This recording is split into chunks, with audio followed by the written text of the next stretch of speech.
Assalamualaikum warahmatullahi wabarakatuh. Waalaikumsalam warahmatullahi wabarakatuh. Alhamdulillah alladzi la ilaha illa huwal ahadus samad lam yalid wa lam yulad wa lam yakul lahu kufuwan ahad. Asyhadu an la ilaha illallah wahdahu la syarika lah wa asyhadu anna sayyidana Muhammadan abduhu wa rasuluh. Subhanak la ilma lana illa ma 'allamtana innaka antal alimul hakim. Ibunda rahimani wa rahimakumullah, memuji dan bersyukur kepada Allah Subhanahu wa taala atas seluruh nikmat yang Allah berikan kepada kita semua. Di antaranya adalah di mana Allah hidupkan kita di antara banyak orang-orang yang telah Allah wafatkan. Allah sehatkan kita di antara banyaknya orang-orang yang sedang sakit. Allah luangkan waktu kita untuk beramal soleh di antara banyaknya orang yang sibuk bermaksiat. Allah sibukkan kita dengan sesuatu yang bermanfaat di antara banyaknya orang-orang yang lalai. Ini menunjukkan bahwa sebenarnya banyak anugerah-anugerah yang telah Allah berikan kepada kita semua. Karenanya saya menghimbau kepada diri saya dan kepada ibu kita sekalian, kita tidak hanya sebatas memuji, tapi melainkan bersyukur kepada Allah Tabaraka wa Ta'ala. Makna syukur itu adalah menggunakan seluruh nikmat itu semata-mata hanya untuk ketaatan kepada Allah Tabaraka wa Ta'ala. Mari sama-sama berselawat kepada Rasulullah. Allahumma salli ala Sayyidina Muhammad wa ala ali Sayyidina Muhammad. Kita buka dengan kalimat basmalah. Bismillahirrahmanirrahim. Terakhir sampai mana? Sampai ayat hal fi dzalika qasamun lidhi hijr. Hal fi dzalika.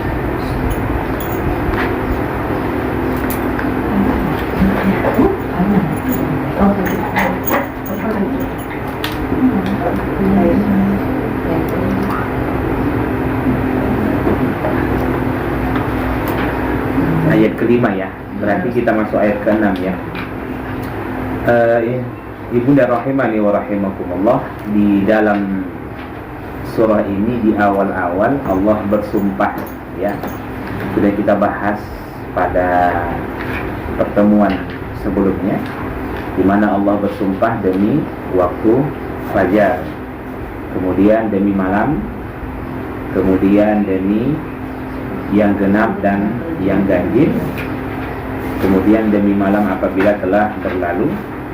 Lalu setelah itu Allah berfirman, hal fi dzalika qasamul lidhi hijr. Apakah pada yang demikian itu terdapat sumpah bagi yang memiliki akal? Apa maksud dari ayat ini? Semua alat sumpah-sumpah yang Allah sebutkan di atas itu kan berbicara tentang fenomena alam ya, atau perubahan waktu. Semestinya dengan perubahan waktu tersebut atau fenomena alam tersebut mengantarkan bagi siapa saja yang berakal untuk mengakui kekuasaan Allah Subhanahu wa Ta'ala, serta menerima dan meyakini apa saja yang disampaikan oleh Allah melalui lisan Rasulnya, yakni Nabi Muhammad SAW. Atau dengan kata lain, hanya Allah yang berhak mengatur alam semesta ini, maka hanya hukum-hukumnya sajalah yang berhak untuk ditaati ya. Mudah bagi Allah merubah suasana alam ini, tentu sangat mudah baginya untuk membolak-balikkan kehidupan manusia ya. Mudah bagi Allah merubah suasana alam ini, tentunya sangat mudah baginya untuk membinasakan orang-orang yang tidak tunduk atau taat kepada Allah Subhanahu wa Ta'ala ya. Memang alam ini berubah-ubah. Kita juga demikian bunda. Kita berawal dari alam ruh menuju alam rahim, tapi tak selamanya kita di alam rahim. Setelah itu kita keluar menuju alam dunia. Tapi kita diciptakan bukan untuk hidup di dunia ini. Pada hakikatnya kita diciptakan oleh Allah Subhanahu wa taala untuk hidup di alam akhirat. Ya. Kita ini seperti hidup di dunia ini seperti kita sedang berada di ruang ujian yang diberi tempo oleh guru selama 2 jam. Ketika ujian sedang berlangsung sampai selesai, kemudian kita serahkan kertas ujian kita itu kepada guru kita, kira-kira ada nggak manfaatnya kita lagi di ruangan itu? Nggak ada kan? Demikianlah kehidupan Bunda, bahwasanya kita diciptakan oleh Allah hidup di dunia ini hanya sebagai tempat ujian, kesenangan, kesusahan, miskin, kaya, memiliki kedudukan atau tidak memiliki kedudukan, menikah atau tidak menikah, memiliki keturunan atau tidak, itu hanya sebagai ujian kehidupan. Ya. Baik. Nah, kemudian kita lihat pada ayat setelahnya Allah menjelaskan kepada kita semua di antara bentuk-bentuk kuasanya. Di antara bentuk-bentuk kuasanya, bagaimana dahulu Allah begitu mudah menjatuhkan azab bagi orang-orang yang terdahulu yang durhaka kepada Allah Subhanahu wa taala. Ya. Sebagai peringatan bagi orang-orang musyrikin Makkah dan bagi kita semua, seakan-akan bahasa sederhananya, kalaulah kalian sampai saat ini masih durhaka, maka ingatlah bagaimana aku membinasakan orang-orang terdahulu yang aku azab. Seakan-akan seperti itulah bahasa mudahnya Bunda. Ya. Kita lihat sekilas Allah Subhanahu wa taala menyampaikan kisah-kisah orang terdahulu yang memiliki kekuatan, memiliki kekuasaan, adidaya, kemudian mereka memiliki kedudukan, jabatan, mereka memiliki harta, namun karena keangkuhan dan kesombongan mereka, Allah azab mereka. Ya. Baik, dimulai dari ayat ke-6. Perhatikan di sini, alam tara kaifa fa'ala rabbuka bi'ad. Tidakkah engkau memperhatikan bagaimana Tuhanmu bertindak terhadap kaum 'Ad? Ketemu ya ayatnya Bunda? Iya, Bang. Alam tara kaifa fa'ala rabbuka bi'ad. Tidakkah engkau di situ dirujukan kepada siapa Bunda? Kepada Nabi Muhammad. Tapi jangan hanya ditujukan kepada Nabi saja, kepada kita semua. Ya. Kalau diperintahkan Allah untuk memperhatikan, maksudnya apa? Merenungkan. Kalau untuk melihat, Rasulullah hidup, maksudnya kaum 'Ad itu ribuan tahun. Allah maksudnya gimana? Rasulullah itu lahir ribuan tahun setelah kisah-kisah kaum, setelah masa Nabi Hud, ya. Kemudian masa Nabi Soleh, dan setelahnya Nabi Musa alaihi salam. Jadi maksud memperhatikan di sini adalah merenungkan. Ya. Baik. Kemudian Iram dzatil imad, yaitu kaum Iram yang memiliki bangunan-bangunan tinggi. Kemudian allati lam yukhlaq mithluha fil bilad, yang belum pernah diciptakan atau dibangun semisalnya di negeri-negeri yang lain karena begitu megahnya. Ibunda rahimani wa rahimakumullah, kaum 'Ad itu adalah umatnya Nabi Hud. Ya, saya ulang kembali, kaum 'Ad itu adalah umatnya Nabi Hud. Kisah kaum 'Ad ini sudah masyhur ya. Ya, kapan terakhir mendengar kisah kaum 'Ad Bunda? Nah, jangan-jangan baru sekarang gitu. Ya, kaum 'Ad ini adalah umatnya Nabi Hud, kaum yang pertama kali menyembah, mohon maaf, kaum yang pertama kali menyembah berhala setelah banjir bandang di zaman Nabi Nuh. Bisa dipahami ya. Jadi setelah banjir di zaman Nabi Nuh, itu kan yang selamat itu hanya orang-orang yang berada di kapal saja. Lalu setelah itu muncullah generasi-generasi yang menyembah berhala. Itu yang pertama kali siapa? Umatnya Nabi Hud, yang kita kenal dengan kaum Ad. Ya, bisa dipahami ya Bunda? Kenapa disebut kaum Ad? Kaum Ad itu adalah nama nenek moyang mereka. Jadi disematkanlah kaum Ad. Ya. Tempat tinggal mereka disebutkan di dalam tafsir itu disebut dengan Al-Ahqaf. Ada surah Al-Ahqaf dalam Al-Quran? Ada. Artinya bukit-bukit pasir. Ya. Sekarang dikenal dengan Ar-Rab'ul Khali. Ya. Ar-Rab'ul Khali. Ada di situ. Ya. Artinya itu juga. Al-Ahqaf.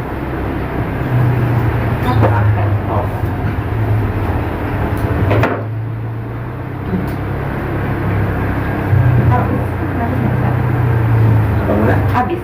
Yang gede. Ya. Ar-Rab'ul Khali.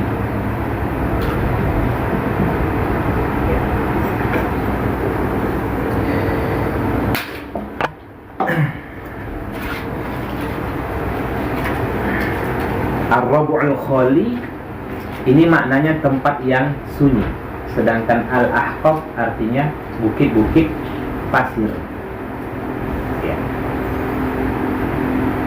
Di mana letak geografisnya? Ini posisinya, Bunda kalau lihat Google Map itu posisinya di antara Yaman dan Arab Saudi. Yaman itu posisinya di atas Arab Saudi atau di bawah? Di bawah. Di bawah. Kemudian di sampingnya apa? Oman. Nah, jadi di antara Arab Saudi, Yaman, Oman, di tengah-tengah itu ada gurun pasir. Itu namanya Ar-Rab'ul Khali. Ya. Baik. Kembali lagi, disebut kaum Ad tadi diambil dari nama nenek moyang mereka. Di sini Allah menyebutkan Iram Zatil Imad, yaitu kaum Iram. Kadang juga kaum Ad ini disebut juga dengan kaum Iram, karena itu adalah nama kota yang diambil dari nama uyut mereka. Nggak tahu kita uyut keberapa nih Bunda, dan saya pun nggak hadir pada saat itu. Ya. Yang penting Ad dan Iram itu dulunya adalah nama nenek moyang mereka. Hanya saja saat itu kaum Ad itu disematkan dengan kelompok, sedangkan Iram itu adalah nama ibu kota. Ya. Sama halnya kayak di kita Bunda, Kaharudin Nasution. Itu kan nama yang tinggal di sini itu siapa? Gubernur ya, mantan gubernur Arifin Ahmad, Subrantas ya. Itu tokoh-tokoh di sini dulu ya. Gubernur. Yang orang Riau lah. Kalau saya kan orang Sumut. Baik. Jadi banyak juga memang nama-nama kota itu dinisbatkan kepada nenek moyang mereka. Bahkan kita juga kalau menyebut nama asli bapaknya tak ada. Kadang malah yang dipanggil itu Abu Muhammad, ayahnya Muhammad, kan gitu. Lakopnya ya. Baik. Oke. Jadi Allah memberi beberapa kelebihan kepada kaum Ad, diantaranya fisik mereka itu sangat tinggi. Ya, disebutkan dalam kitab At-Taisir, tinggi mereka itu 300 hasta atau 150 meter. Dari 150 meter. Ini Siti pohon kelapa tuh ya. tinggi lagi lah tuh kak. Ini pohon kelapa. Lebih lagi lah. Itu paling Kebayang nggak 20 meter. 150 meter? 10 meter. Kalau rumah kita ini ini 2,8 nih. Iya. 2,8. Nah, jadi nggak usah heran dengan orang dulu, ya kan? Tapi ini dibantah oleh banyak ulama karena Nabi Adam saja tingginya 60 hasta. Nah, ini kan khilaf juga. Nabi Adam kan tingginya 60 hasta, masa kaum Ad itu Lebih tinggi. tapi itu disebutkan dalam tafsir.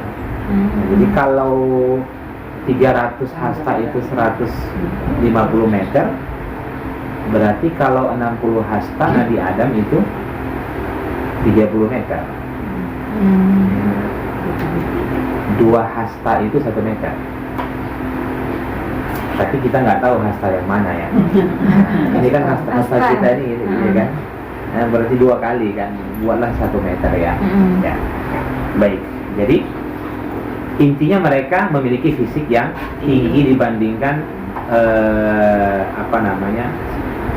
orang-orang di sekitarnya.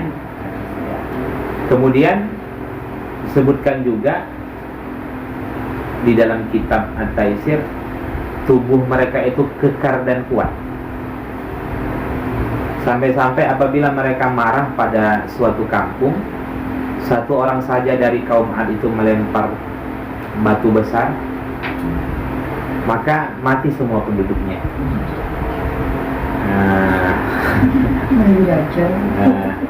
Saya kalau dulu waktu kecil itu yang terbayang saya Ultraman itu. Ya, jadi intinya mereka tinggi, memiliki fisik yang kuat. Kemudian tempat tinggal mereka pada saat itu adalah tempat tinggal yang termewah. Tempat tinggal yang termewah. Jadi di ayat ini dan seterusnya Bunda Allah menceritakan tentang orang-orang yang hebat di masa dulu. Tapi semuanya Allah binasakan. Walaupun mereka kaya raya, walaupun kedudukan mereka itu tinggi, walaupun mereka itu memiliki fisik yang kuat, tapi Allah binasakan. Menariknya nanti di ayat selanjutnya Allah azab mereka tuh hanya seperti dicambuk saja. Padahal digambarkan kan diangkat ke langit, dibanting ke bawah. Begitu beratnya, kekarnya orang kaum kan, itu mudah saja naik ke langit gitu kan. Nah, kemudian dibanting ke bawah. Baik, kita lanjutkan.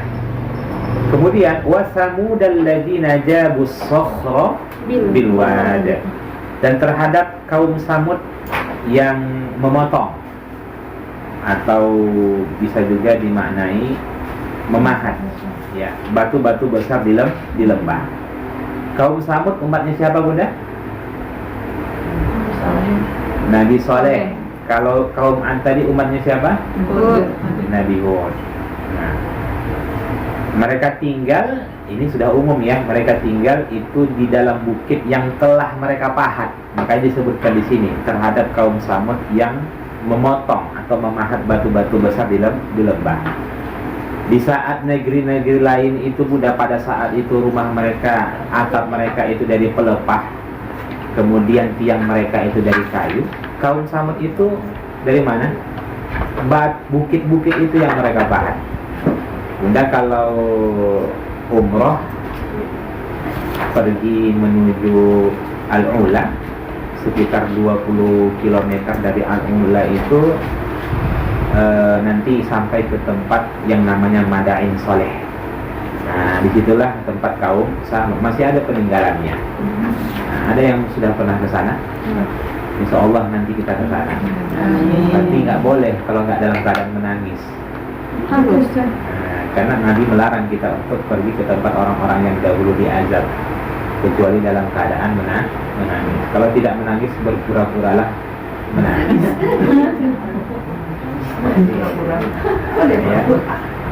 Ya. Jadi jangan sampai kita malah ke sana itu ketawa kan. Padahal itu adalah orang-orang yang Allah azab dahulu, orang-orang yang durhaka ya. Jadi kaum Samud itu umatnya Nabi Soleh, mereka juga orang yang hebat. rumah mereka saat itu adalah rumah-rumah yang megah dibandingkan dengan yang lain. Kalau dibandingkan kaum Samud dengan rumah saat ini jauhlah. Tapi komparasinya itu kan dengan rumah yang dulu gitu. Ya kan? Dulu kalau rumah kita itu di keramik, ya rumah-rumah dulu di keramik, depan-depannya itu udah cantik, megah tuh kan. Udah kita bilang orang kaya. Sekarang kalau rumah itu di keramik malah jelek. Jadul kan. Sekarang ini lebih simpel kan. Pakai apa Bunda biasanya? Pakai PVC, apalagi yang arsitek ada tuh. Jadi intinya kan dulu seiring berkembangnya perubahan waktu zaman kan memang yang dulu itu dianggap megah. Dulu Kaptul itu mewah sekali itu kan. Kapsul. Honda 70. Honda. Oh, iya. Kap 70 Bunda. Di zaman Tapi itu deh ya. di zaman itu kan. Tapi sekarang sekarang Harus udah kalah jauh lah dia dengan NMAX, dengan PCX, dengan apa lagi? Dengan Honda yang lain ya. Baik, kita lanjutkan.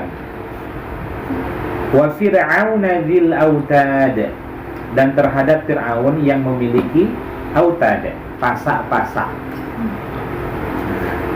Pasak ini maksudnya kata para ulama piramid-piramid. Jadi piramid-piramid itu yang membangun adalah Fir'aun. Ya. Menunjukkan apa? Berapa golongan yang Allah sebutkan sini? Kaum Ad, kaum Samud, kemudian Fir'aun. Mereka ini orang-orang hebat, Bunda. Dulu mereka ini adalah orang-orang hebat. Namun lihat ayat setelahnya, alladzina taghaw fil bilad. Orang-orang yang berbuat sewenang-wenang atau melampaui batas dalam negeri. Mereka semua yakni kaum Ad, kaum Samud, Fir'aun adalah orang-orang yang hebat. Tapi disebutkan di sini mereka ini adalah orang-orang yang melampaui batas. Toho. Iya, orang-orang yang toho. Maksudnya apa? Orang-orang yang angkuh dan sombong. Ya. Jadi kalau ada orang membanggakan materinya, 11-12 lah itu dengan kaum Ad, 11-12 dengan kaum Samud, 11-12 dengan Fir'aun. Iblis itu Bunda dikenal, iblis itu dari golongan malaikat atau golongan jin? Jin. Saya ulang, iblis dari golongan malaikat atau golongan jin? Jin. Golongan jin. Ya, iblis itu dari golongan jin. Tapi Allah setarakan dia itu dengan malaikat karena begitu solehnya. Tapi ketika Allah perintahkan iblis untuk sujud kepada Nabi Adam, Dia sombong. yang dia banggakan bukan kesolehannya, tapi yang dia banggakan materinya. Khalaqtani min nar wa khalaqtahu min tin. Aku diciptakan dari api, sedangkan dia dari tanah. Yang dia banggakan materi. Maka kalau ada orang soleh, ahli ibadah, ahli zikir, tapi kalau bangga dengan materi yang dia miliki, iblis lah itu. Kan itu. Iblis. Karena yang membanggakan materi itu kan iblis. sombong. Ya. Iblis itu soleh, tapi tak dia banggakan kesolehannya, yang dia banggakan materinya. Jadi kembali lagi, di ayat ini juga Allah menceritakan bagaimana orang-orang yang hebat dulu, punya kedudukan, punya jabatan, fisik mereka kuat, harta mereka berlimpah, tapi angkuh, congkak, sombong, ya kan? Kemudian lihat ayat setelahnya, fasabba 'alaihim rabbuka sawta 'adzab. Karena mereka itu adalah orang-orang yang melampaui batas, Allah sampaikan, karena itu Rabbmu menimpakan cemeti azab kepada mereka. Cemeti itu apa Bunda? cambuk, bahasa dulu cemeti. Nah, bahasa kita sekarang ini cambuk. Oke. Mereka yang menentang dakwah para nabi-nabi mereka, kemudian hidup tanpa aturan Allah, banyak berbuat kerusakan di bumi, Allah menurunkan azab bagi mereka. Kaum Ad itu Allah azab pertama kali, boleh dicatat ya, kaum Ad itu Allah azab. Yang pertama, kemarau yang begitu panjang sehingga negeri mereka kering kerontang. Kemarau yang begitu panjang sehingga negeri mereka kering kerontang.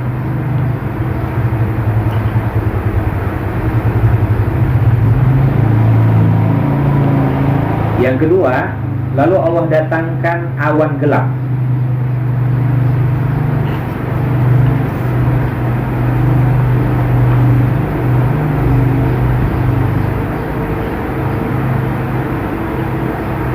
Saat itu hati mereka berbunga-bunga, merasa bahwa hujan sebentar lagi turun.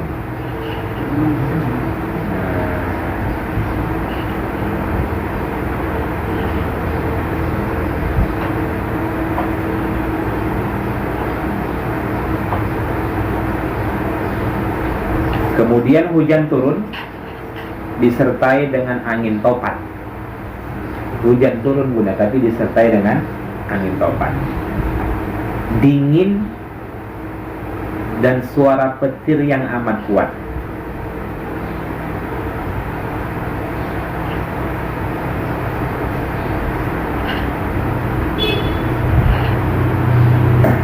Akhirnya mereka berlomba-lomba bersembunyi ke dalam goa. Akhirnya mereka berlomba-lomba bersembunyi ke dalam goa.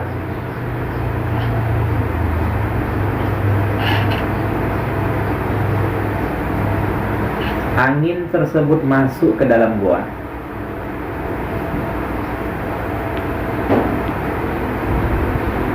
Lalu menerbangkan mereka ke udara.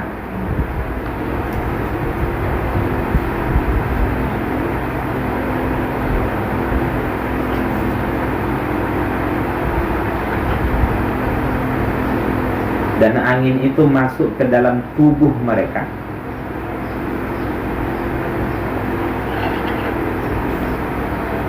Hingga menghancurkan organ-organ di dalam tubuh mereka selama 8 hari.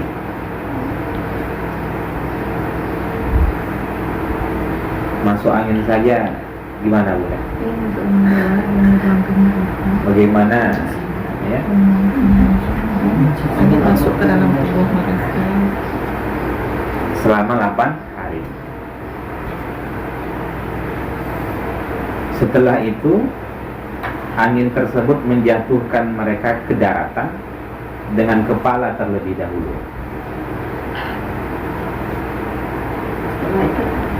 Angin tersebut menjatuhkan mereka ke daratan dengan kepala terlebih dahulu.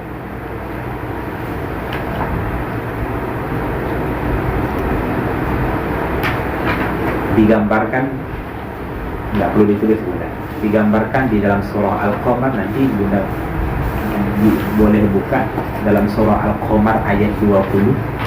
Itu digambarkan ka'annahum a'jazu nakhlin munqair. Semua bergelimpangan seperti batang kurma yang lapuk. Kebayang nggak Bunda? Nah, kalau nggak ketemu dengan batang kurma, udahlah, sawit sajalah. Nah, sawit bagaimana kalau sudah disuntik mati? Ya, kemudian lihat tuh batang sawit itu yang laku itu, seperti itu digambarkan keadaan mereka ya. Kaum Samud Allah azab dengan suara petir dari langit dan gempa bumi ya. Kaum Samud Allah azab dengan suara petir dan dari langit dan gempa bumi. Diazab dari atas, diazab dari bawah Bunda ya. Sedangkan Fir'aun serta bala tentaranya sudah umum kita ketahui Allah tenggelamkan di laut. laut merah. Ya. Tapi kalau kita melihat Putih. ayat ini Bunda, perhatikan di sini. Allah katakan di situ, karena itu Rabbmu menimpakan cemeti atau cambuk azab kepada mereka. Jadi Allah melukiskan azab yang mereka terima itu hanya seperti dicambuk. Bisa dipahami? Di ayat ini Allah melukiskan bahwasanya mereka itu diazab seperti dicambuk. Azab yang mereka terima ketika di dunia itu maksudnya adalah sangatlah ringan dibandingkan dengan azab yang akan mereka terima nanti di akhirat. Jadi jangan menganggap kalau sudah diazab di dunia, di akhirat enggak, gitu kan. Makanya kan sebab penggugur dosa itu kan banyak. Yang pertama apa Bunda? Taubat. Taubat.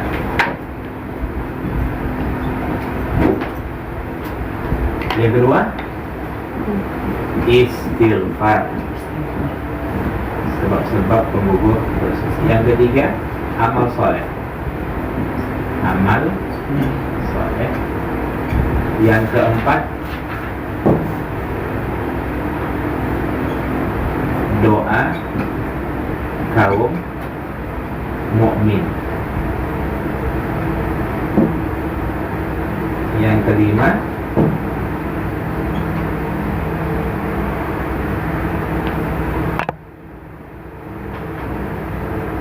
doa anak soleh dan ilmu yang bermanfaat atau yang dimanfaatkan oleh orang lain.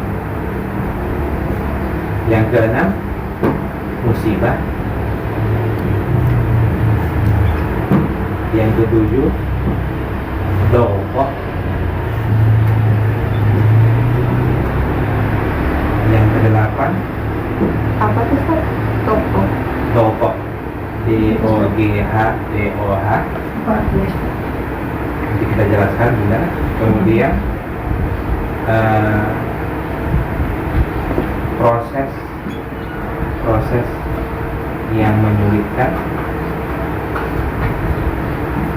di hari kiamat. Kemudian yang ke-9 itu masuk ke neraka.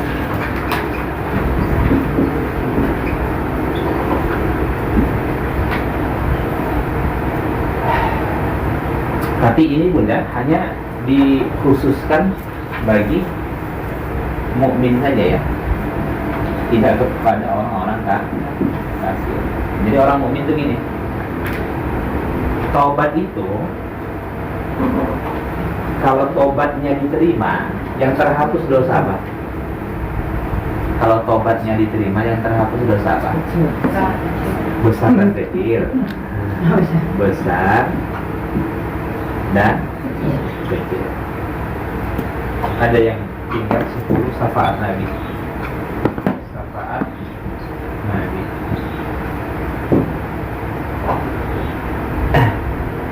Taubat itu menghapus dosa besar dan dosa kecil.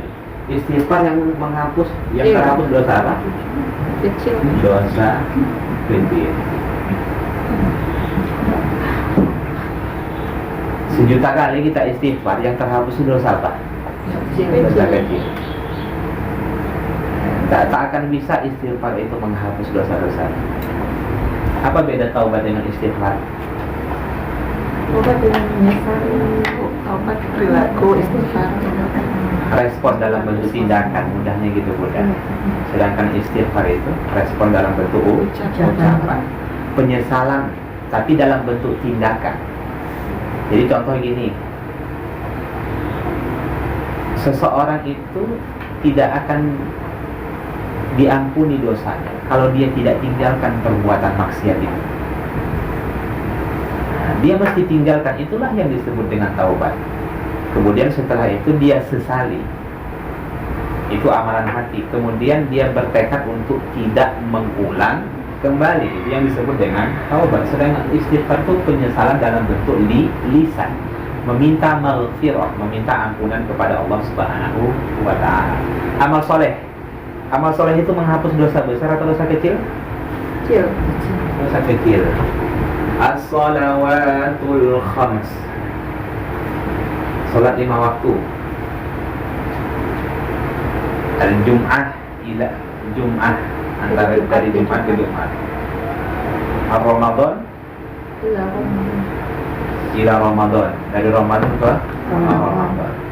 Itu kan mukaffaratul lima bainahunna, menghapus dosa-dosa di antara.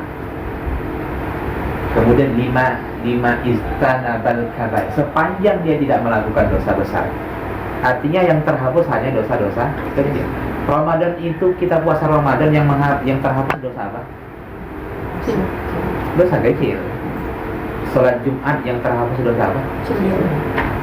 Sholat zuhur, kemudian dia setelah sholat zuhur buat dosa, dia terhapus dengan sholat asar yang terhapus dosa apa? Kecil. Tapi jangan nanti setelah ini, setelah sholat zuhur buat dosa lah dulu kan. Nah, nanti terhapus saat asar enggak boleh. Yang tepat itu adalah dia menahan dirinya sekuat tenaga untuk tidak melakukan dosa. Dia tahan dirinya sekuat tenaga untuk tidak melakukan perbuatan dosa. Namun ketika terjerumus dalam perbuatan dosa, dia segera bertaubat. Itu yang benar. Jadi jangan sampai senang buat dosa, senang pula bertaubat. Itu salah. Yang benar itu dia tahan dirinya untuk tidak buat dosa. Tapi yang namanya manusia akan terjerumus ke dalam dosa. Ketika dia terjerumus, segera bertaubat. Ya. Haji menghapus dosa apa? Kecil. Dosa kecil. Mungkin besar itu cuma Tahu bahasa? Dia tinggalkan perbuatan buruk itu. Orang yang transaksinya haram, dia nggak akan diampuni dosanya, kecuali mesti dia tinggalkan kerjaannya yang haram. Orang yang mencela, fitnah, gibah dan sebagainya itu kan taubatnya harus dia tinggalkan. Ya. Kemudian doa kaum mukminin. Doa kaum mukmin itu menghapus dosa. Yang terhapus dosa apa? kecil. Dosa kecil, Bunda. Makanya dalam sholat jenazah kita kan Allahumma ghfir lahu warhamhu wa'afihi wa'fu anhu. Itu yang terhapus hanya dosa kecil. Oke, doa anak soleh dan ilmu yang bermanfaat. Menarik, subhanallah. Jika semasa hidup di dunia kita termasuk orang-orang yang senang memberikan nasihat kepada orang lain, lalu nasihat itu diamalkan, kita bukan hanya mendapatkan pahala jariah, tapi dosa-dosa kecil kita pun itu terhapus. Bukan hanya mendapatkan pahala, tapi dosa-dosa kecil pun terhapus. Kemudian musibah, ini sudah umum ya, bahkan duri pun yang mengenai kita, kata Nabi, itu sebagai penghapus dosa. Apalagi yang sampai kena pen dan dikasih pen jantungnya kan. Nah, yang Allah ambil anaknya, Allah ambil tangannya, Allah ambil kakinya, Allah ambil matanya, Allah ambil orang-orang yang dia sayangi. Kalau dia bersabar, maknanya semakin banyaklah dosa-dosa yang terhapus. Ya.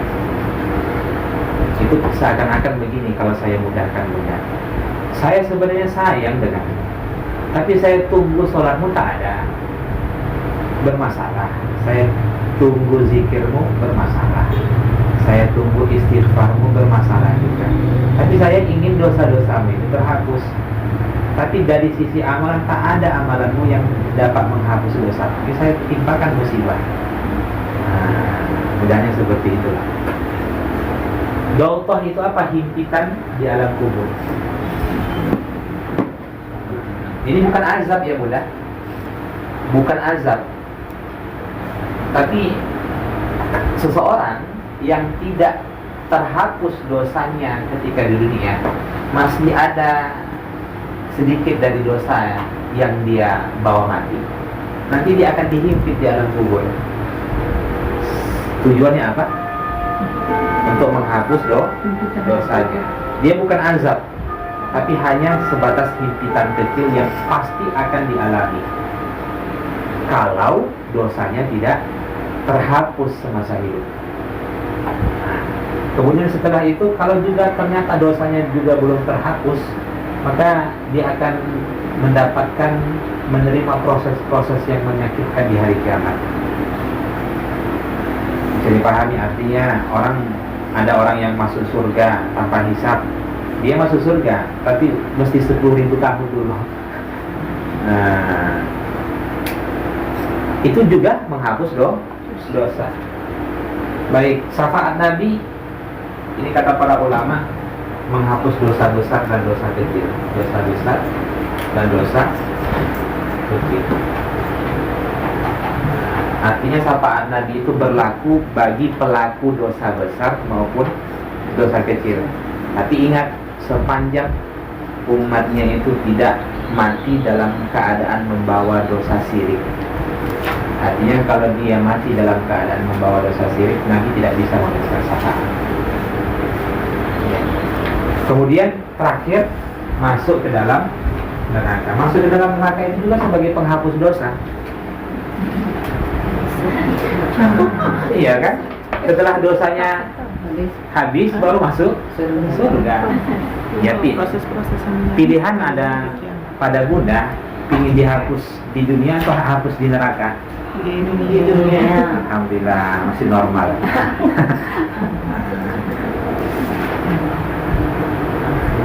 Ya. Masuk neraka itu sebagai penghapus dosa bagi orang-orang yang beriman. Ya, bagi orang yang beriman, ketika dia masuk ke dalam neraka itu sebagai penghapus dosa. Harus kalau menghayati menyerap gitu lah, makanya dia nggak masuk aku. Baik.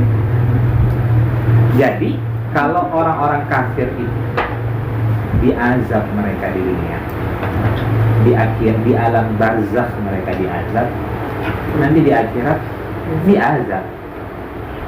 Jangan kata selesai semua masalah kalau dengan cara dia mati gitu kan. Enak betul Firaun itu mati cuma tenggelam saja. Setelah itu selesai. Ya, bagaimana dengan orang-orang yang berbuat zalim tapi tidak sempat dihukum di dunia atau tidak ketahuan? Ya kan, dia membunuh seseorang sampai mati tidak ketahuan membunuh. Enak betul dia di akhirat ya. Jadi mati itu bukan solusi. Baik. Nah, sampai sini ada yang tanyakan, bisa?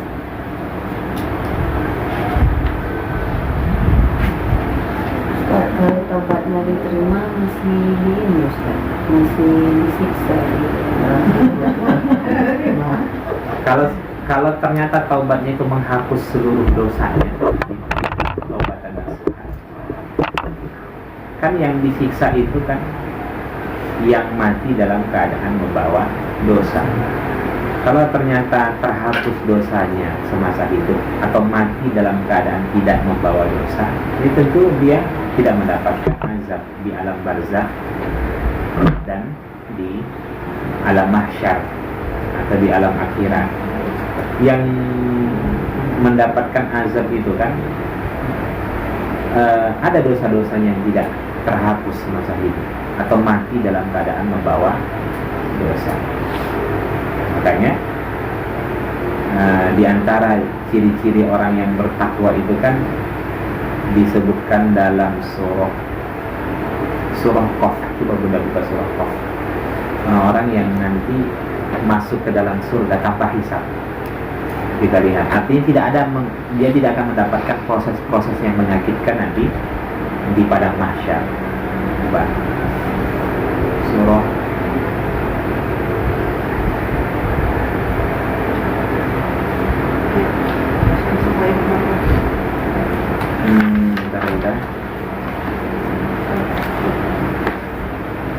surah Qaf, surah ke-50 ayat 31.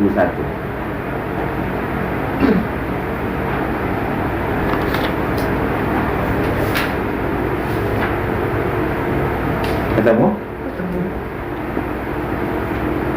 Wa uzlifatil jannatu lil muttaqina ghairu ba'id. Dan didekatkanlah surga itu kepada orang-orang yang bertakwa pada tempat yang tidak jauh dari mereka. Maksudnya orang-orang yang muttaqin, yang semasa hidup di dunia, nanti ketika di akhirat surga itu didekatkan kepada mereka. Tapi jangan pahami secara tekstual ditarik surga itu. Yang benar adalah mereka tidak akan mendapatkan kesulitan ketika masuk surga. Masuk surga itu sebentar saja. Begitu dibangkitkan dari alam barzakh langsung masuk surga. Kebayang nggak kalau kita antri tiket pesawat, iya kan? Kemudian sampai seharian, kemudian ada orang yang baru antri langsung dipersilahkan untuk ngambil tiket. Nah, bayangkanlah keadaan itu dalam memahami ayat ini. Jadi ada orang yang masuk surga, nanti itu ketika dibangkitkan dari alam kubur mereka langsung masuk surga tanpa melalui proses-proses yang menyakitkan, tanpa dihisab. Itulah yang disebutkan Nabi itu kan akan datang nanti 70.000 kan yang bersamaku, kata Nabi, itu masuk surga tanpa hisab. Mudah-mudahan di antara 70.000 itu kita. Amin ya Allah. Gak cukup dengan amin saya. Ya. Amin. Ya. Artinya di saat calon-calon penghuni surga lain ada yang harus menggapainya ribuan tahun, ya enggak? Itu maksud dari ayat ini. Nah, melihat pada ayat setelahnya Allah menyebut ciri-ciri orang yang akan menerima itu. Nah, lihat di sini. Dengan kata lain, ciri-ciri orang yang muttaqin ketika hidup di dunia. Lihat, satu, hadza ma tu'aduna likulli awwabin hafiz. Subhanallah. Yang pertama, inilah yang dijanjikan kepada kalian, yaitu kepada setiap hamba yang selalu kembali kepada Allah. Satu, awwab. Lihat ada lafaz awwab. Awwab itu apa? Senantiasa bertaubat. Oh, awwab. Awwab. Ya, paham ya Bunda? Awwab itu adalah orang yang senantiasa bertaubat. Ya. Disebutkan oleh para ulama, ciri-ciri orang yang awwab itu ada dua. Yang dikatakan orang yang senantiasa bertaubat di satu, setiap kali dia bermaksiat maka langsung atau dia segera bertaubat kepada Allah. Setiap kali dia bermaksiat, dia langsung atau dia segera bertaubat kepada Allah. Berarti orang-orang yang menunda taubatnya bukan orang-orang yang awal. Nanti lah agak umur 50, sekarang kan masih 43.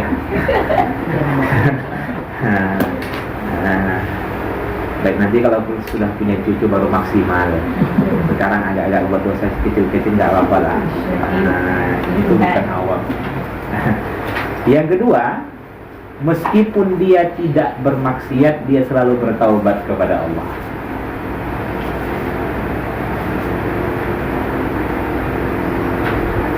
Jadi kalau ada orang yang buat dosa saja tak mau bertaubat, ya, bagaimana dia bisa naik yang kedua ya? Banyak orang yang buat dosa tapi dia tidak mau bertaubat atau menunda taubat. Tapi ciri awal itu, meskipun dia tidak buat dosa, dia tetap bertaubat kepada Allah Subhanahu wa Ta'ala. Itu ciri yang pertama. Lihat lagi, hafiz. Hafiz itu artinya orang yang selalu menjaga amanah dari Allah. Orang yang selalu menjaga amanah dari Allah. Amanah Allah itu Bunda ada dua. Satu dalam perintah, yang satu dalam larangan. Berarti orang yang menjalankan perintah Allah, yang kedua orang yang meninggalkan larangan Allah, itulah yang disebut dengan hafiz itu. Kalau bahasa kita hafiz. Yang disebut hafiz Quran itu adalah Apa yang Allah perintahkan kepada dirinya, dia laksanakan. Apa yang Allah larang, dia tinggal.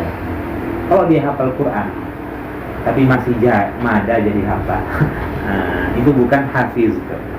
Ya, orang yang hafal Quran itu, ya, adalah orang yang menjaga amanah dari Allah Subhanahu wa Ta'ala. Apa perbedaan awab dengan hafiz Buddha? Kalau awak dia ada melakukan. Kalau awab, kuatnya ia kembali kepada Allah. Kuatnya ia kembali kepada Allah. Sedangkan hafiz, kuatnya ia menahan dirinya dari maksiat. Saya ulang kembali, kalau hafiz, kuatnya ia menahan dirinya dari maksiat. Sedangkan awab, kuatnya dia kembali kepada Allah. Kembali kepada apa yang saya sampaikan sebelumnya, benar. Kalau ada orang yang senang bertaubat tapi mudah buat dosa, bukan golongan ini. Kalau senang bertaubat itu awab. Tapi kalau senang buat dosa itu bukan hafiz tuh. Yang hafiz itu adalah dia sekuat tenaga untuk menahan dirinya jangan sampai dia melakukan perbuatan dosa. Tapi yang namanya manusia pasti akan melakukan perbuatan dosa. Ya. Baik. Sudah. Apakah kita memiliki dua sifat ini? Satu, awab. Yang kedua, hafiz. Jawab masing-masing. Ya. Ciri yang ketiga, ya. Ciri yang ketiga, lihat di situ ayatnya, man khasyiyar rahman bil ghaib wa jaa bi qalbin munib. Ciri yang ketiga apa? Man khasyiyar rahman. Dia yaitu orang-orang yang takut kepada Tuhan yang Maha Pemurah, sedangkan dia tidak kelihatan olehnya.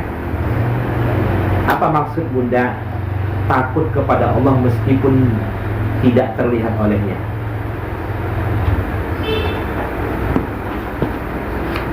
Apa maksudnya? Ada orang merasa diawasi ya Ustaz. Merasa diawasi Allah. Merasa. Selain itu,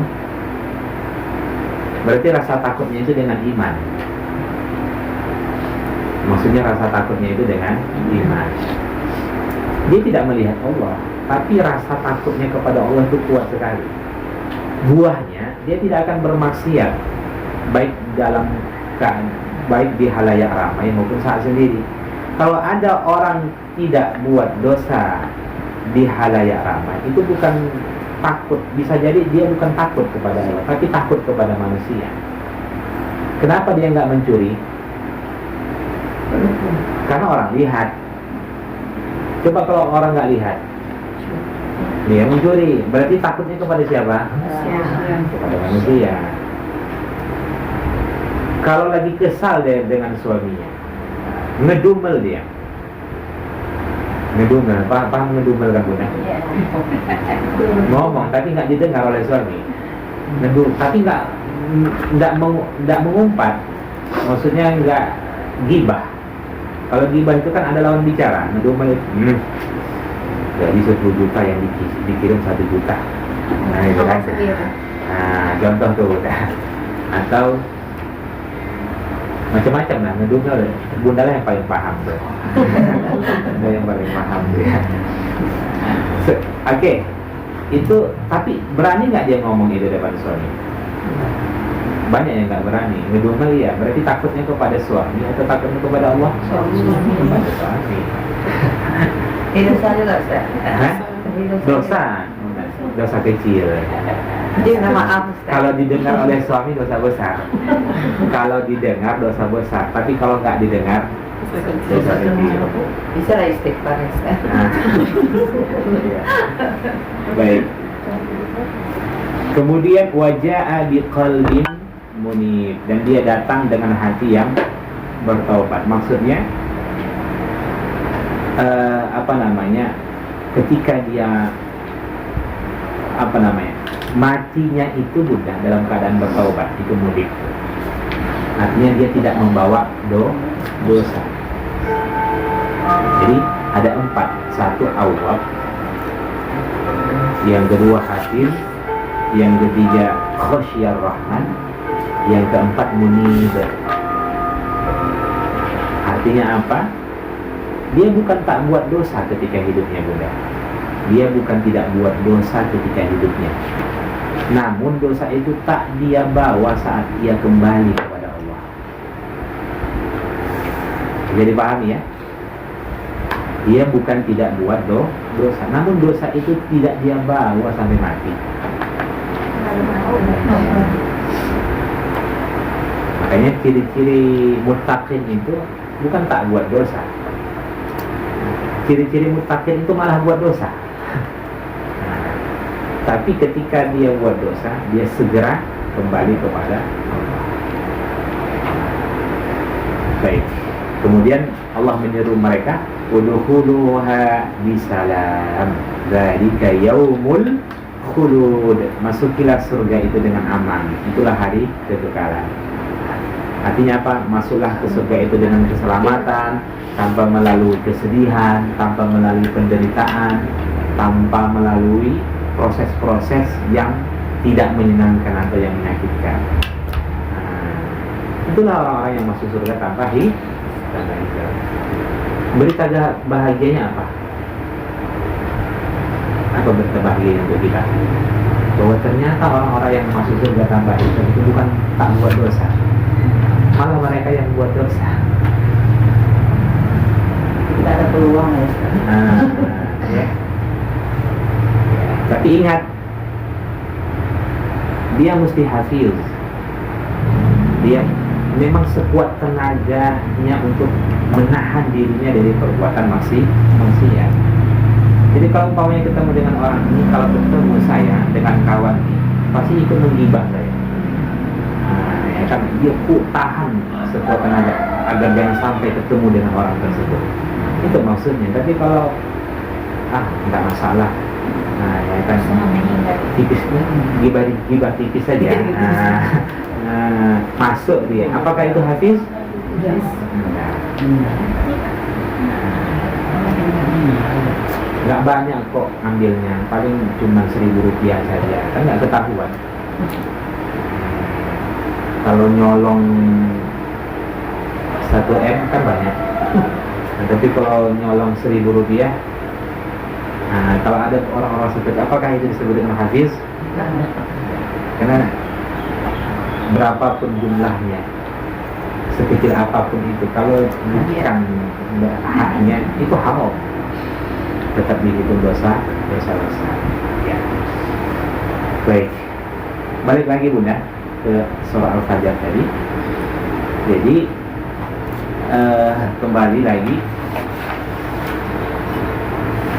Jadi mereka-mereka ini yang disebutkan oleh Allah dalam surah ini tidak hanya mendapatkan azab di dunia, tapi juga mereka akan mendapatkan azab yang lebih ketika mereka nanti dibangkitkan di hari kiamat. Ya. Kemudian Allah tutup, inna rabbaka labil mirsad. Sungguh Tuhanmu benar-benar mengawasi. Apa maksudnya? Allah mengingatkan kepada orang-orang musyrikin Makkah yang hidup di masa Nabi dan kita semua, Bunda, kejadian yang menimpa kaum Ad, yang menimpa kaum Samud, yang menimpa Fir'aun, itu mestinya menjadi pelajaran bagi kita.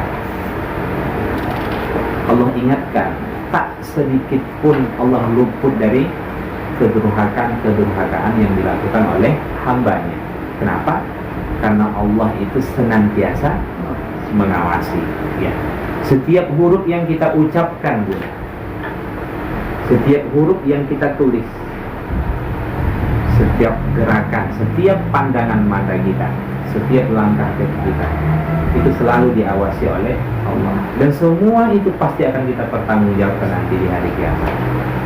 Apa yang kita lihat, apa yang kita ketik, apa yang kita tulis, apakah mendekatkan seseorang kepada Allah atau malah menjauhkan seseorang kepada Allah Subhanahu wa ta'ala. Ucapan kita ini membuat orang dekat dengan Allah atau membuat orang lalai? Pandangan mata kita ini membuat kita taat atau membuat kita lalai.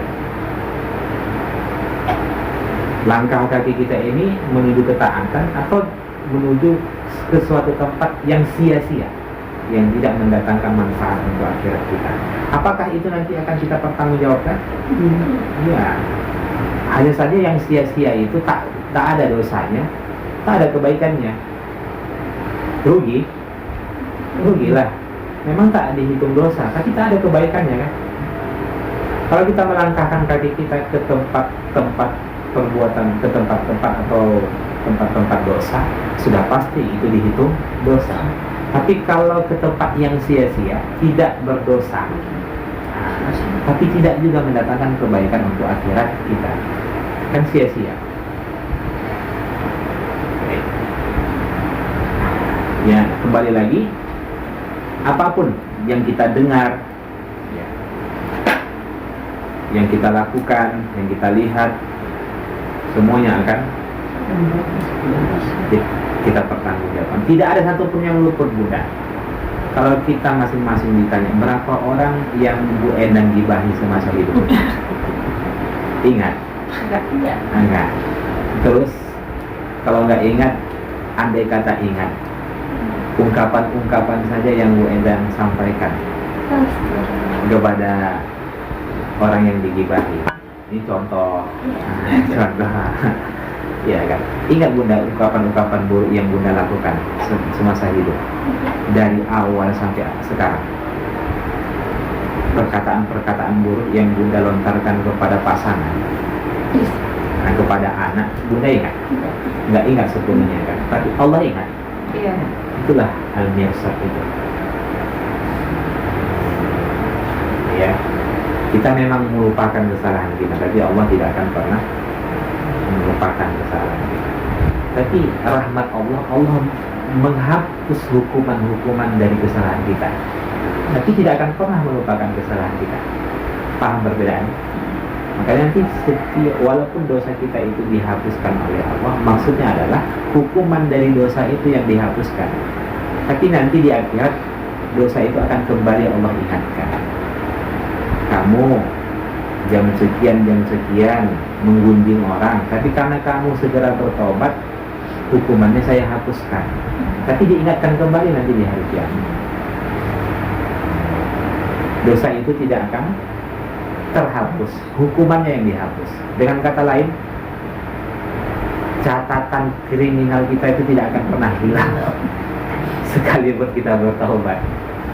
Jejak digital kita itu ada. Walaupun hari ini mereka itu sudah menutup auratnya dengan sempurna, tapi kalau dilihat YouTube itu di masa lalu, mereka tak menutup aurat. Jejak digital kan masih ada. Begitulah kalau kita buat dosa, Allah akan ingatkan nanti kita di hari kiamat.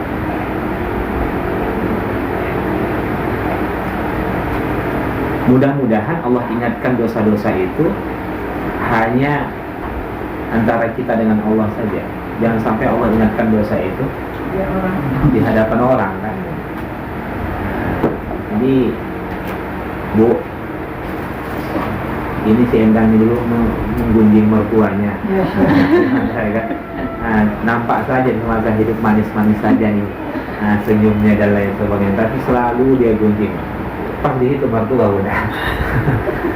Itu namanya dibukain aib. Iya, makanya itulah fungsi meminta maghfirah itu. Meminta istighfar itu bukan hanya menghapus dosa kecil kita, tapi kita juga memohon kepada Allah agar aib kita itu ditutupi di dunia dan di akhirat. Mana istighfar itu kita juga meminta agar aib kita itu Allah tutupi.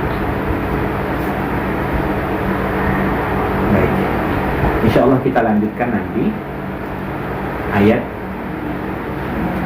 ke 16. Ini kita masuk tema yang baru. Ini di sini Allah akan melukiskan bagaimana pola pikir orang-orang Quraisy yang menjadi pelajaran bagi kita semua. Karena pola pikir mereka itu kalau dapat nikmat dimuliakan, kalau mereka susah mereka anggap mereka telah dihinakan oleh Allah. Jadi sama halnya banyak juga ini diikuti oleh orang-orang Islam. Kalau sakit diazab, kalau sudah sakit nampaknya dihinakan Allah.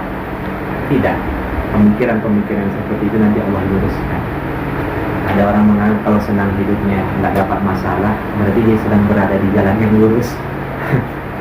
Hati-hati, itulah pola pikir orang-orang kafir Quraisy. Nanti Allah luruskan dia. Baik, ada yang tanyakan Bunda?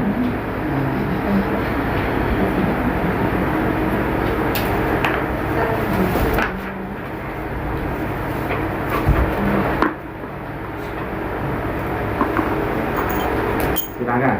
Di luar tema juga boleh.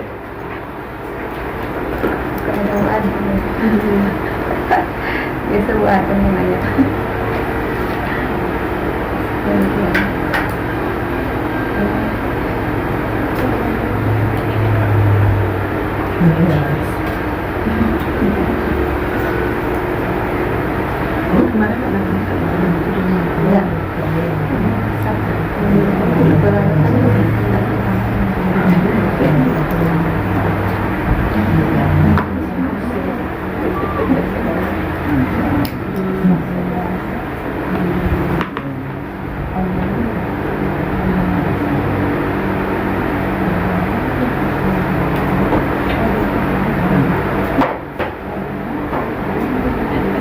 Ada yang tanyakan?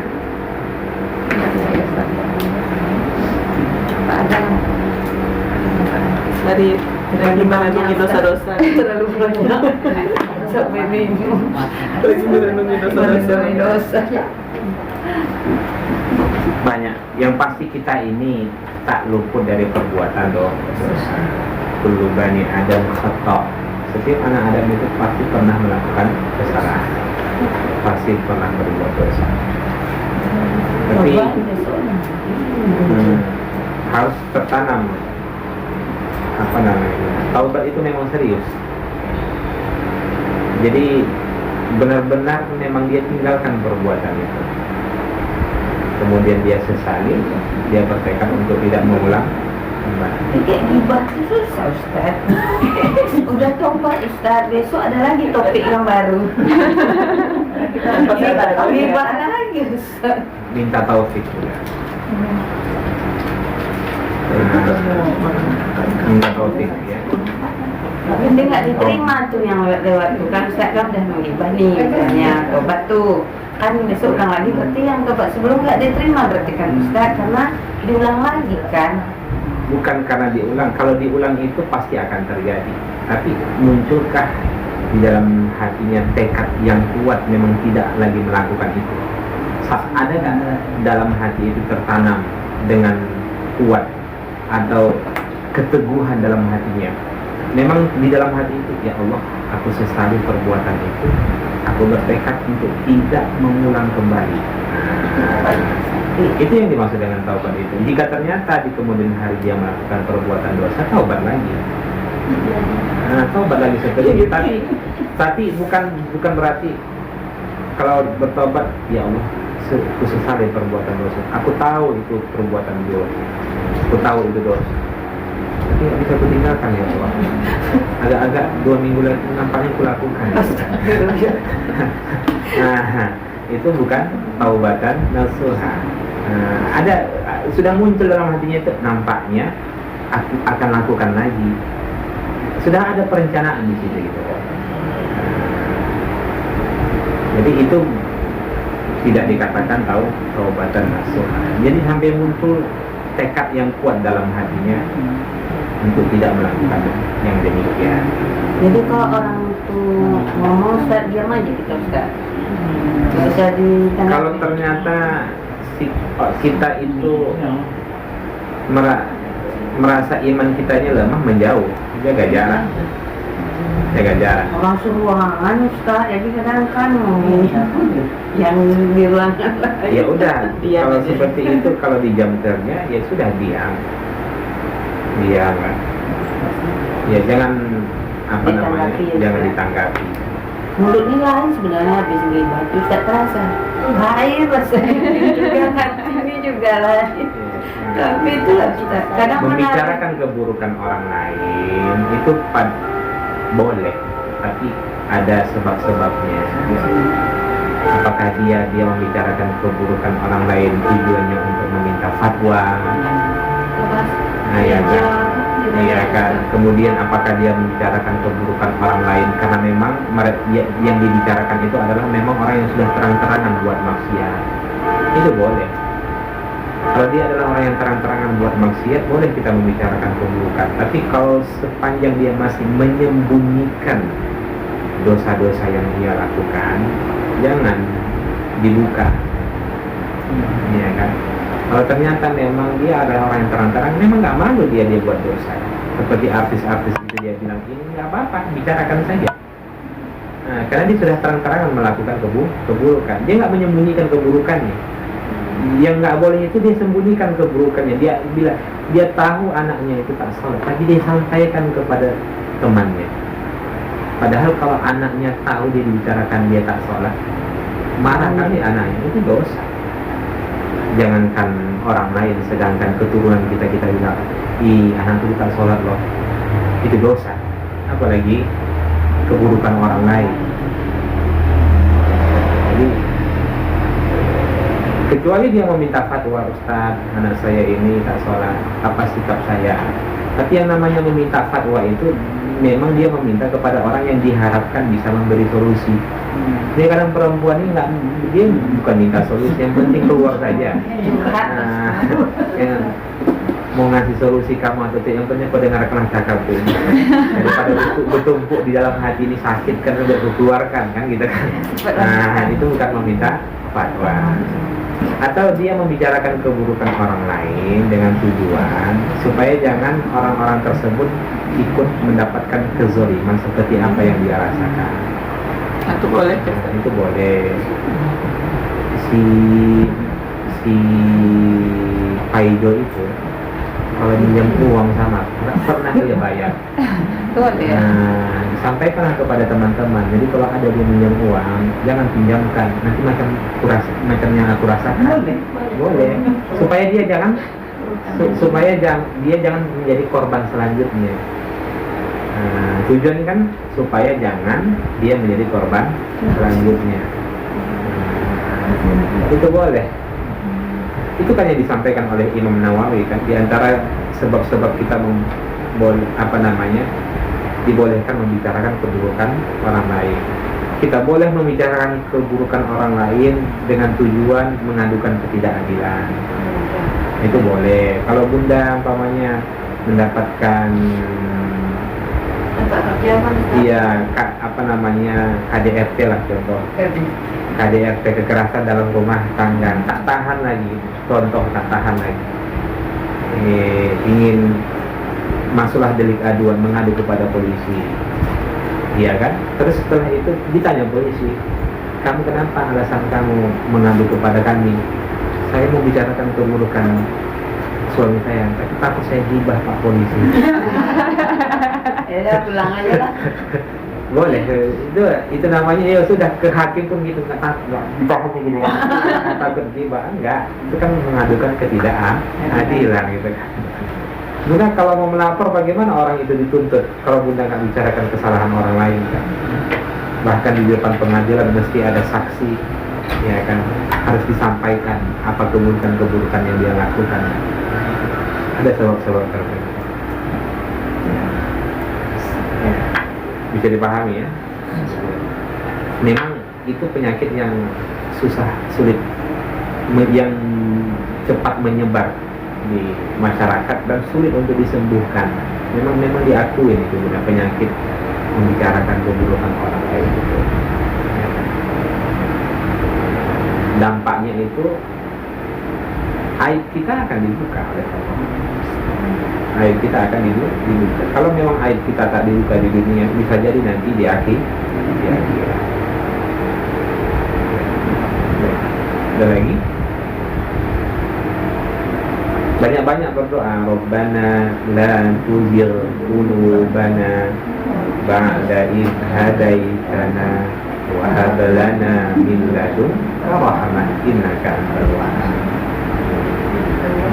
banyak-banyak supaya diteguhkan. Ya Allah, itu apa namanya, kita di dalam doa itu kan kita meminta kepada Allah, jangan sampai kita berpaling dari ketaatan setelah Allah berikan kita hidayah. Kita ini kan sedang dapat hidayah, jangan sampai berpaling dari itu gitu kan. Ba'da idh hadaitana wa hab lana min ladunka. Surah Ali Imran ayat 10.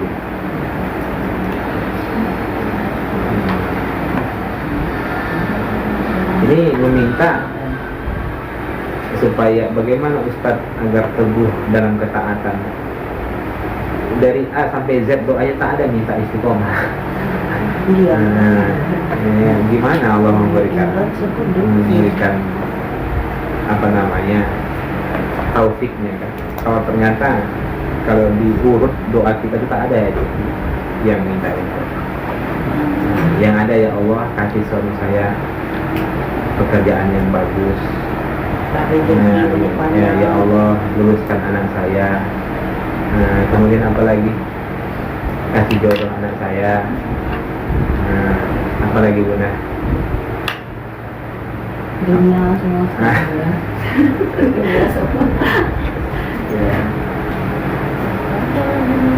Ya, ada yang meminta ilmu. Doa minta ilmu ada. Mana paling sering, minta dunia atau minta ilmu? Dunia tidak ada semua. Bunda pernah minta ikhlas sama Allah? Belum Ustaz. Pernah Ustaz. Ya Allah, tanamkanlah keikhlasan dalam hatiku. Kalau lagi ada ujian ya Ustaz, soalnya anak sakit tuh sabar karena dia Itu minta sabar Bunda, minta ikhlas ya. menerima ujian. Sulit kali lah meluruskan niat ini dalam beramal, sehingga Bunda itu dalam doanya lebih sering minta ikhlas. Itu belum. Artinya apa? Gimana ikhlas itu mau tertanam di dalam hati kita kalau ternyata doa kita tak ada pernah satupun minta ikhlas. Minta si ikhlas yang mungkin ya. Ada doa untuk mewakili itu semua.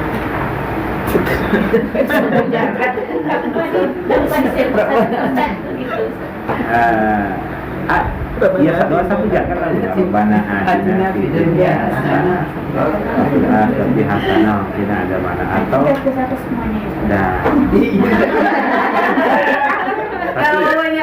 tapi alangkah lebih baiknya kalau secara rinci Bunda. Iya. Supaya terkadang kalau kita membaca itu tak masuk itu. Iya, tak terima. Masuk. Atau hal yang paling sederhana seperti apa yang disampaikan oleh Imam Malik, kalau sesak kali dada itu tak tahu apa yang diminta, saking banyaknya permintaannya itu cukuplah banyak-banyak istighfar. Istighfar. Ada lagi? Alhamdulillah. Terima kasih Ustaz. Semoga nggak berubah lagi. Kita ini hidup di zaman yang penuh dengan fitnah. Lingkungan kita ini sekarang begitu keras. Menjadi pribadi lembut di tengah kerasnya dunia itu sulit sekali. Maka kalau kita tak pandai-pandai, hati kita begitu keras. Ya kan? Tuntutan pekerjaan, teman, teknologi, ya kan, semuanya. Kemudian geopolitik yang amburadul saat ini, kan? Inflasi begitu tinggi dan lain sebagainya. Maka tak heran orang kalau tak pandai-pandai dia memanage apa namanya, menjaga imannya, hatinya pun ikut keras. Maka kalau boleh saya katakan juga, doa istiqomah, meminta istiqomah dan zikir pagi petang dan sebelum tidur itu sudah menjadi amalan wajib saat ini, walaupun statusnya sebenarnya dasar hukumnya sunnah. Saya memberikan nasihat itu kepada istri saya. Dan pada saya pribadi, saya sampaikan itu, zikir itu sudah jadi wajib saat ini. Karena fitnah itu di mana-mana kan. yang di mana-mana kita, di segala sisi kita mendapatkan fitnah, baik di rumah kita, anak kita, pasangan kita, lingkungan pekerjaan, teman, belum lagi munculnya AI sekarang saat ini parah benar gitu kan. Orang sekarang ini demi cuan itu mudah sekali dia menjual marwahnya kan. Perempuan yang sampai dia tampakkan isi kamarnya, tubuhnya, kemudian dia tampakkan mana yang paling buruk di dalam dirinya, itu yang dia tampakkan hanya gara-gara cuan, gara-gara apa namanya kalau bahasa TikTok itu udah iya apa namanya yang dikasih itu apa namanya gift. Hanya gara-gara itu kan mudah sekali. Makanya kalau saya sampaikan, wajib sekarang ini zikir pagi petang sebelum tidur, wajib bersunah. Bukan saya merubah hukum itu Bunda, tapi memang untuk kita pribadi itu jadi wajib tuh sekarang. Wajib. Kalau tidak, bakalan kita akan lari dari ketaatan. Barakallahu fikum jami'an. Subhanakallahumma wa bihamdik, asyhadu an la ilaha illa anta, astaghfiruka wa atubu ilaik. Assalamualaikum warahmatullahi wabarakatuh.